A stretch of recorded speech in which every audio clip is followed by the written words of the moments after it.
Hey, coaches, welcome to Championship Culture. Got a great guest with us today, Coach Chris Metzger, who I've known now for probably 10 years. And I always tell this story. I have come and visited Chris probably 5 or 6 times over the years. And every single time, the topic has always been some form of culture, even though now he makes fun. We run completely different offenses, but we run identical defenses.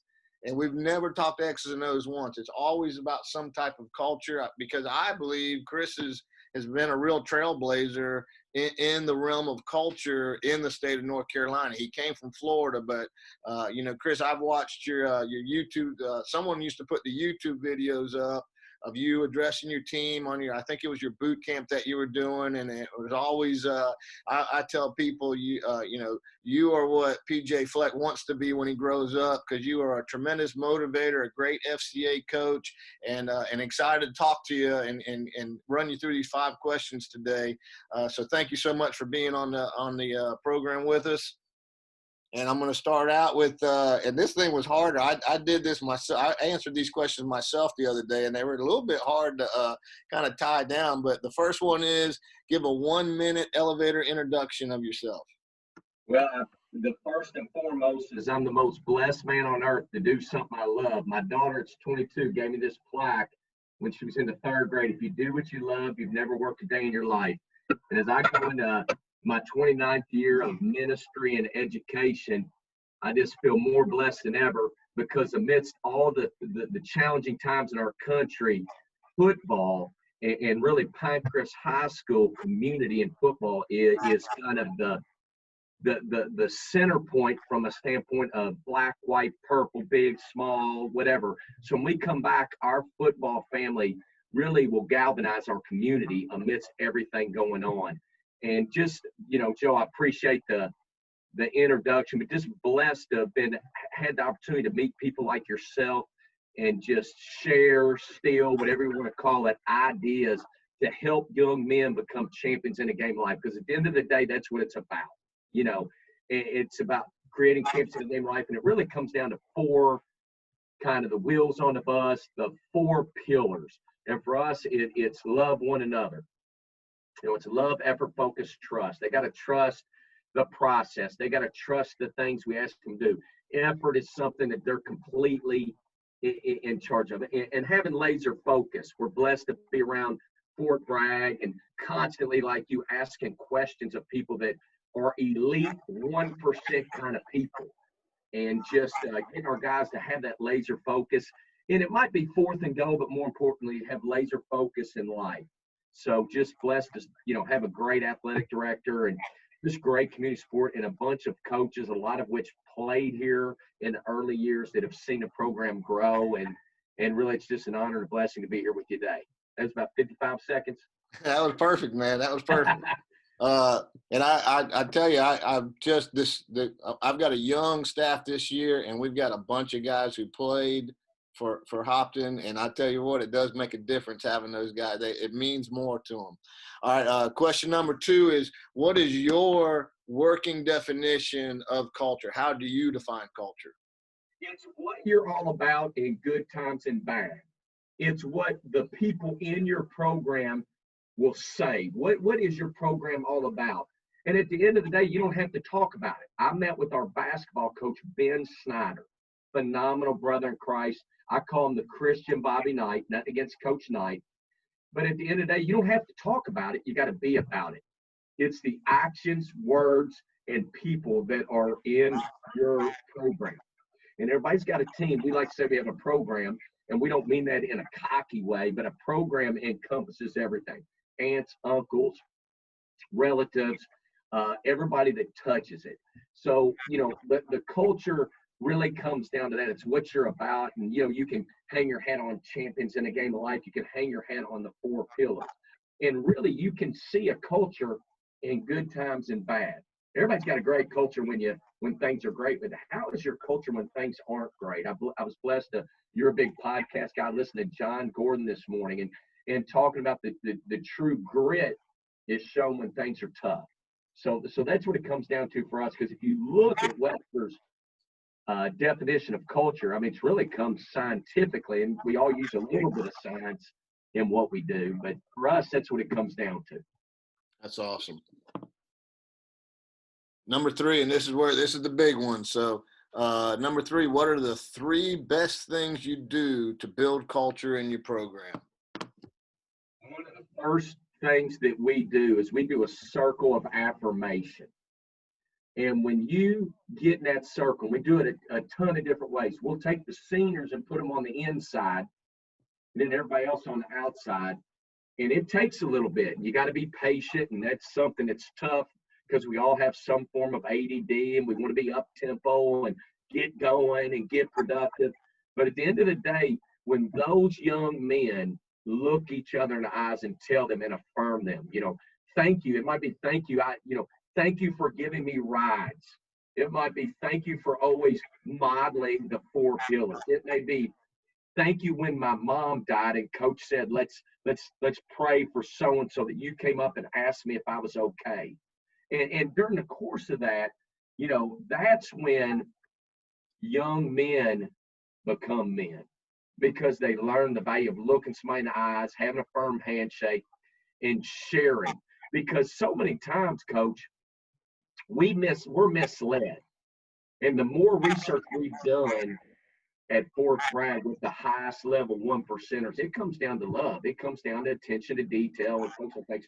But if I love you, I'm going to go the extra mile. I'm going to show true character, which is what you do when no one's watching. So that circle affirmation is great. Then we do the flip side. Then we have the seniors go around and tell the rest of the team, what that, affirm each other. And this is the other thing. This isn't mamby-pamby stuff. If guys don't have a lot to say to you, the old man in the mirror, Michael Jackson was a really talented guy, but if you look at the words of the song Man in the Mirror, if people don't have a lot to say to me, then I look in the mirror and what can I do to make a change in myself? So we found that the circle of trust has been huge. Circle of affirmation. How often, when, and how often do you do that? That is done in season, probably 2 or 3 times, because you don't want to do it too much, Coach, because then it gets to be too redundant. And it's done in the off season because one of the things we try to do in the off season, we have a passing of the torch the Monday after the playoffs, which we would hope and pray it might be December, it might be November, whenever it is. We have a passing of the torch where the seniors get up and address. We call them graduates, address the rest of the team. Then we move up the juniors and we call them rising seniors. So we do it second semester as well. And that kind of leads into our next activity we do, which is a senior hot seat. I don't know if you remember years ago on ESPN, they did it was Jim Rome, I think was the guy's name. He was kind of a controversial guy, and he would the hot seat.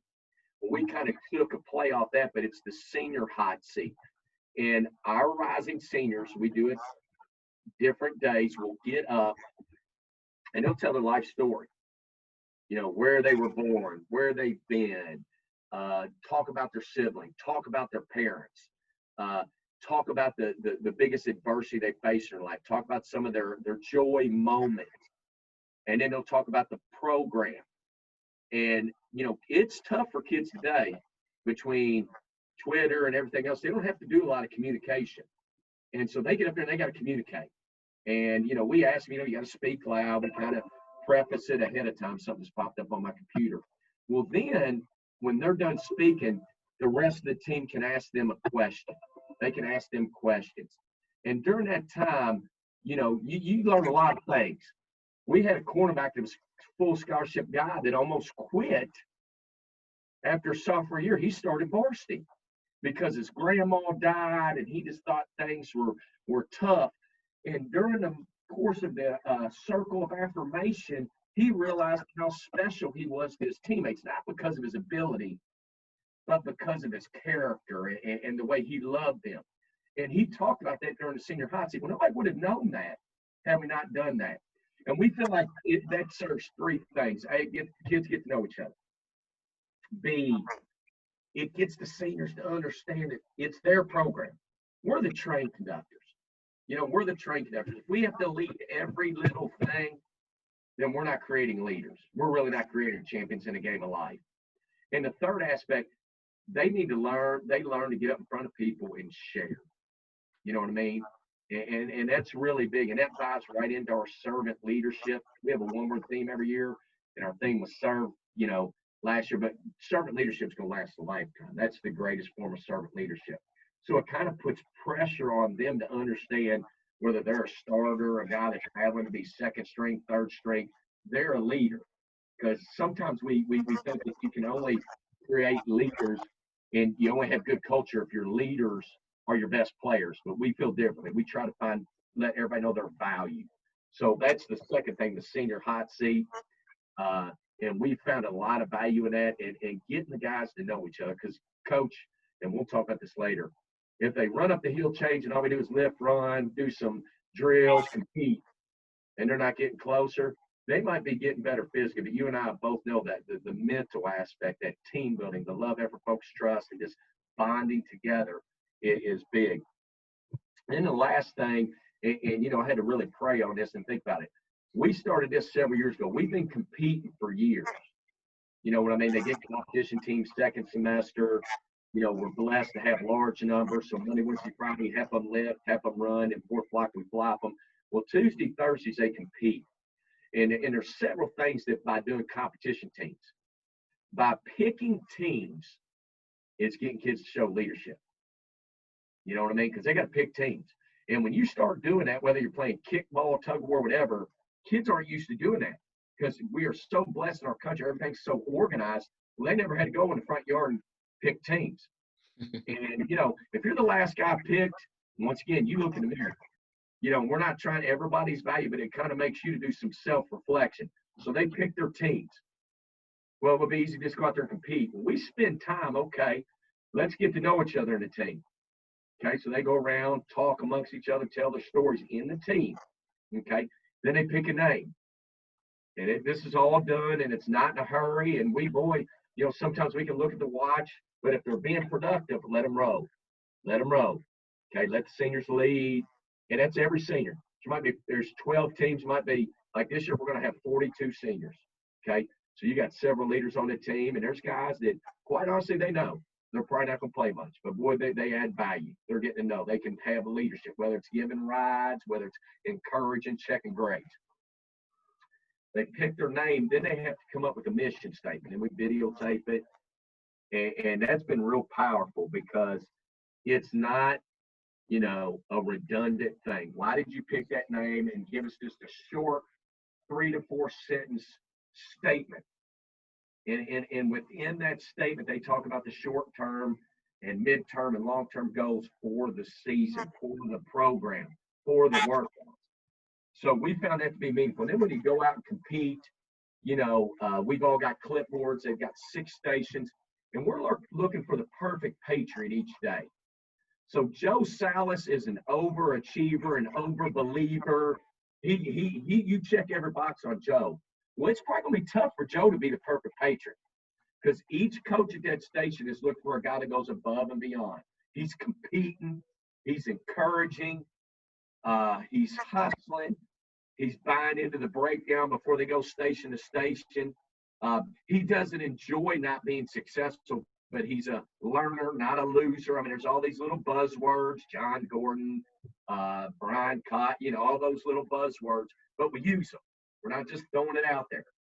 We're looking for B, C, D. We're trying to focus, and we want to compete. I mean, little they know they get great conditioning, and kind of like Urban Meyer said, one-on-one tug of war is where you find compelled leaders because you can't look around. So you take a compelled leader, and then you go group tug of war. Who's going to hold that rope? I mean, we all use that. So we feel like the competition teams.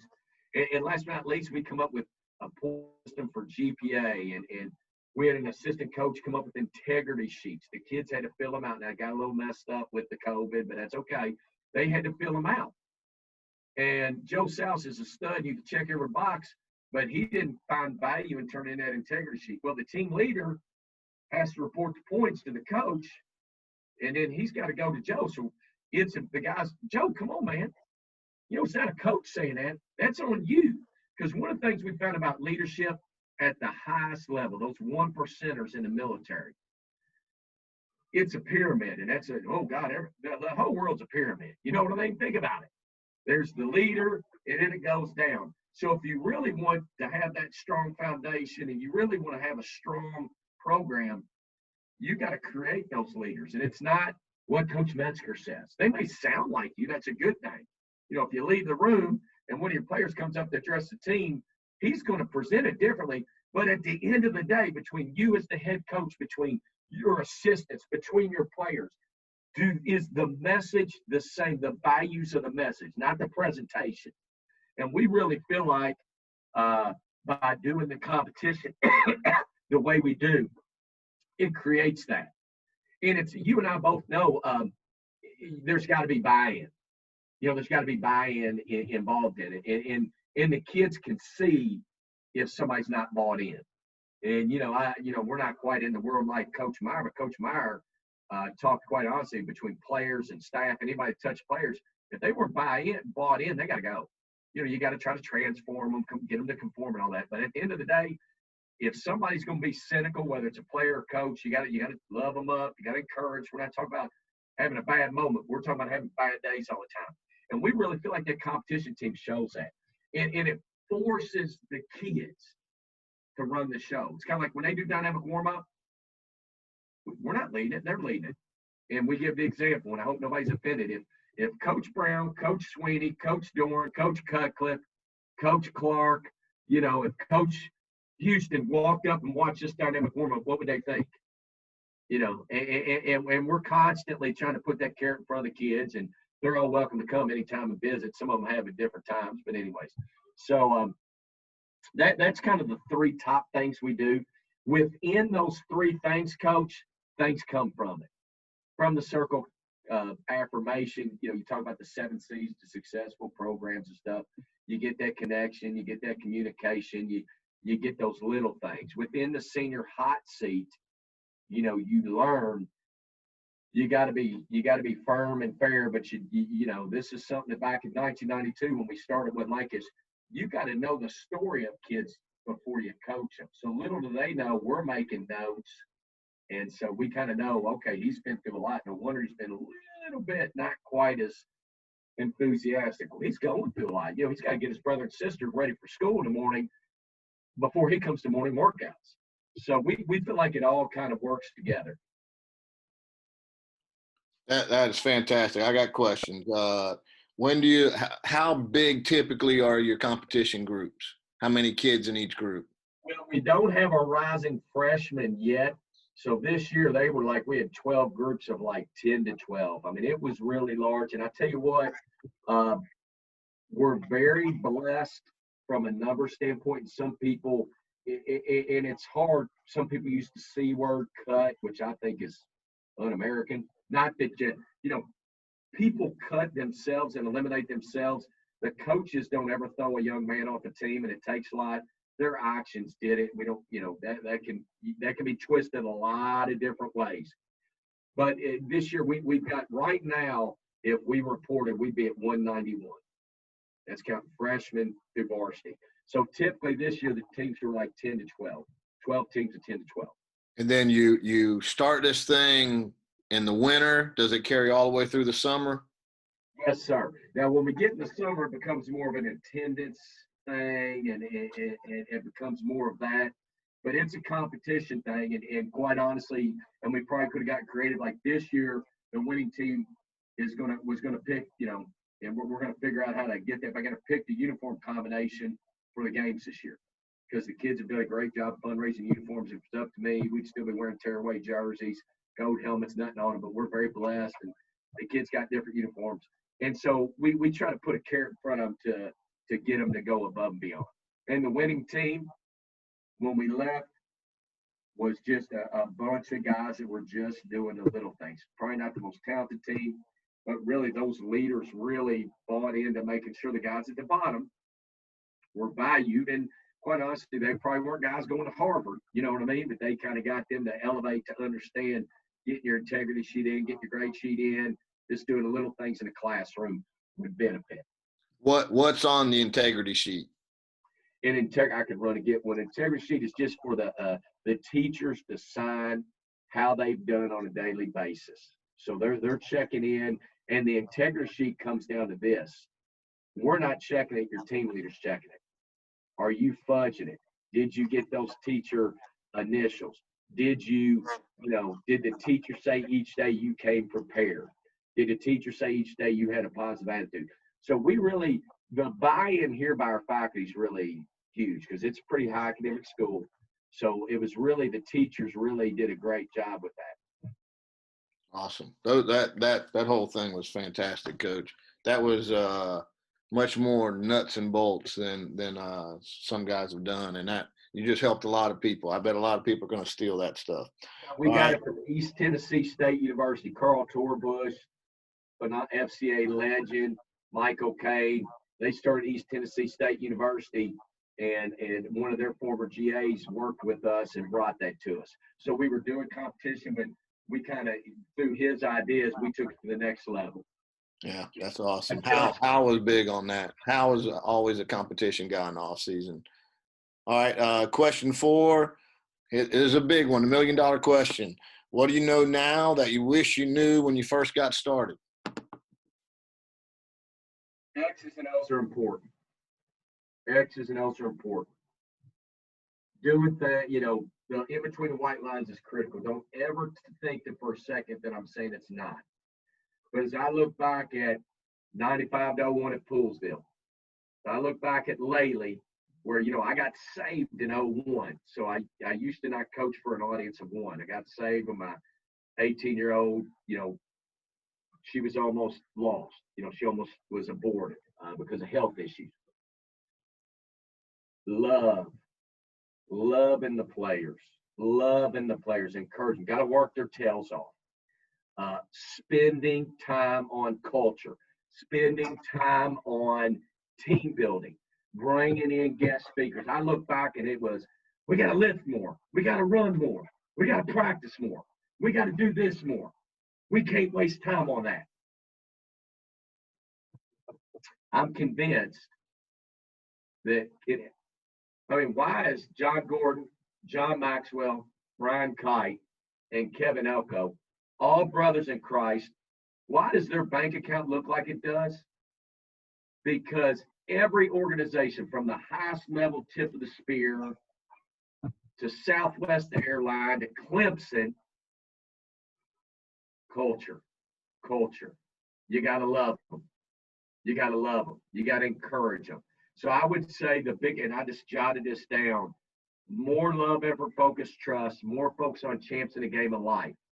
And it's kind of like this kind of wraps and puts it together. Did a Zoom. So one of our former players from Laley, who I still look at as that young kid that was riding his bike to workouts, played at Youngstown State, was one of the first players to get 6 years. He got hurt 2 years. He is now the director for Varsity Christian Outreach in the host state of Ohio at the college level. And so, FCA athletes, actually, they got to raise their own salaries. Right. So he reached out to me, and long story short, I said, I'm going to pray on it. I'm going to give you a love offering, but you got to get, I smashed my phone. I lost a lot of numbers. You got to get all those guys from our last year together. And we did a Zoom call. And we talked about our program here, and a lot of them have followed us on Twitter and kept up. And I told them, I said, guys, I apologize. Now, I was a new Christian, and boy, we were doing a lot of good things, and FCA helped us. But if we just spent a little more time on the culture piece, just a little bit more time, who knows how much more success. And we're talking about guys that are like CEOs of companies, Naval Academy, and all of them were Haitian. Hey, unbelievable story. So just to go to one thing, spend more time on culture. X's and O's are important. They really are. Joe, from 95 to 01, buddy, we were running every coverage known to man. I lived down at University of Maryland with Doug Mallory. I lived down there. We were trying everything. Settle, news. I'm from Kentucky. My little sister's best friend was Hal Mummy's administrative assistant, Jody Gillespie. We spent time, Nike Coach of the Year Clinic, Chris Hatcher, let's add this, let's add that, let's add this, boom, boom, boom, boom, boom. We're split back beer. Carson Newman, Naples High School. Okay. We're 3-4. Call Richard Bailey right now. They're going to play cover 3. They're going to play cover 4. They're going to try to keep them in front. Okay. All important. Got to teach eye discipline, all those things. But at the end of the day, if those kids know you love them, and if they hear that message, it's not about the fall. The fall's great. We're all praying for it. It's about life, teaching them about life. And truly, truly in our heart, the kids may not like us every day. They know we love them. And they love us. And they know we want them to be champions in a game of life. So I look back, we got beat in the quarterfinals 3 out of 6 years in Poolsville. Had we spent a little more time on some culture, really, and inspiring kids. I heard Kevin Elko talk about this. Motivation's like lotion. It rubs off. Inspiration lasts a lifetime. Inspiring the kids and allowing them to inspire us, as opposed to bam, bam, bam, bam, bam. You know what I mean? So I think that's the biggest thing. And, blessed to have some young coaches. Boy, they are brilliant, brilliant. And I need to have an open mind. I'm hitting the big 5-0, but really feel like we zoned in on a nugget with spending time and bringing in speakers and really not only bringing in speakers to talk about culture or really success, but then when the speaker gets done, having the kids, okay, guys, we don't want the speaker to think they just waste your time. What did you get from this? And the kids know we're going to do it. And they know it's kind of like back when you're a social studies teacher. It's easy to call on Joey Salas because he's a straight A student, but they know we're going to call on random people. You know what I mean? And try to get everybody to be on board. So it gets the kids to have that eye contact and pay attention to the guest speaker. They know because they're on the hot seat when that happens. So I think spending more time on that, the more we've all had a lot more free time, and just the more podcasts and people that I've listened to and appreciate you and gosh, Justin Grandinetti. I mean, so many great things going on. But the more you listen to people, is everybody rowing the boat the same direction? And I mean, all we got to do is look at the NFL. I mean, Urban Meyer and Brian Kite did a great podcast. How is it that the same teams are successful? They're not getting the top draft choices year in and year out. I mean, over a time period, let's look at the Patriots. Let's look at their top draft choices. Let's look at the Steelers back in the day. Let's look at the 49ers. And let's look at the teams. And, everybody's getting 3- and 4-star athletes when you get to the Power 5 highest level. Let's be real. Okay. How is Clemson doing it? And in my opinion, and I'm not preaching, Coach Saban's getting a lot more loving. He's getting a lot more loving. A couple L's to Clemson, and we love Clemson, and Pollard played for us. But all of a sudden, you're seeing guys losing. Coach Snyder, one of the best ever, Hall of Fame. At the end of his tenure, he was still grinding, kind of like Joe Gibbs. Joe Gibbs, another one, the Redskins. Look at that organization. He was ahead of the curve. He was ahead of his time. So I know I probably went a little long on that, but just could emphasize that, and really important. Like we've had probably 10 or 12 people. Our first year we were spread eye until we realized we had a little different personnel and we couldn't look like everybody else we were playing to be successful. And we're going into our 13th year running split back there. We had 10 different people come and talk to us about it. But we have been blessed to have people come and talk about, okay, how do you get the numbers? A lot of kids are going to college. BCS scholarship guys, they're going to get found. But how, a lot of kids are going to college, D2, D3, loving the game. How's that development take place? Been blessed to have a lot of assistants go to be head coaches. And, and I think it's not for everybody. There are some guys, and they're the greatest guys in the world. They don't want to be a part of something from a culture standpoint like that. That's okay. We're not going to judge them. Thank God, that, we're not going to judge. At least we be judged. So I think that's really critical. And it's amazing.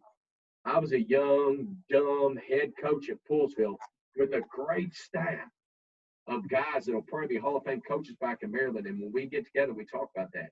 if we'd have just, because everybody's now on the culture train, if we'd have spent more time on it. And we'd go to those clinics, the culture talks weren't packed. You go to a clinic now, they're packed. Mm-hmm. You know what I mean? They're packed. There's a reason Urban Myers worked with Brian Kite. You know what I mean? There's a reason Dabble's, so anyways, a little long-winded, my fault. No, that was perfect, man. I could listen to you all day. I'm so glad I got you on here. And I almost, I don't know. I don't know if enough people, I know there's a lot more jumping on board, but I don't know if everyone's jumping on board yet. There's still some good coaches out there that don't want anything to do with culture, and I leave them alone because I'm glad, I want to play those guys that are just, just practice and play guys, because I know we got a competitive advantage when we're pushing the culture and yeah, when, kids fight harder for each other when they love each other and when they love their coaches. They fight harder, and that's that's one of the big keys. Last one, and man, you did fantastic. Last one, I know you're on Twitter. What's your Twitter handle if people want to contact you? Let me see here. You're like me, you're not sure. At capital P, capital C, at P Coach Metzger. Okay, and is that the best way you want people to contact you? Yes, sir. All right, on Twitter. Or email cmetzger@ncmcs.org, or heck, hey, my cell phone's area code 239-248-0808. Love. I'm like you. Share ideas like boot camp, Converse Judson High School. Mm-hmm. Love Ever Focus Trust, De La Salle back in the 90s when they went on that string. Competition teams, Naples High School. I mean, it's all, it all kind of comes together. And great coaching is a great fraternity. You share ideas. I mean, I got to tell you, we are in a really tough conference. I'm talking to the coaches in our conference. I can call any of them at any time. We're going to communicate. I might pick at them a little bit and try to bait them for some information, but at the end of the day, they know we're all brothers in Christ. We really are blessed to have a group of guys that coach for an audience of one, and don't mind sharing like just little things about what we're going to do. And this, we're going to have that meeting on Friday. How are you going to do it? It's not like we're trying to steal ideas. We want to know because everybody wants to elevate everybody. That's what it's all about. Awesome.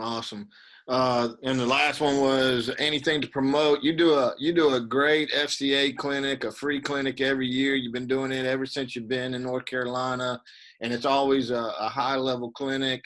You want to talk about that a little bit, or you want to talk about anything else you want to promote?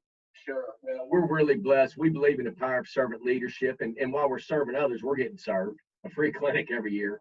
And we do that at the end of January, beginning of February. The date has had to change because we try to work with Glacier and everybody else.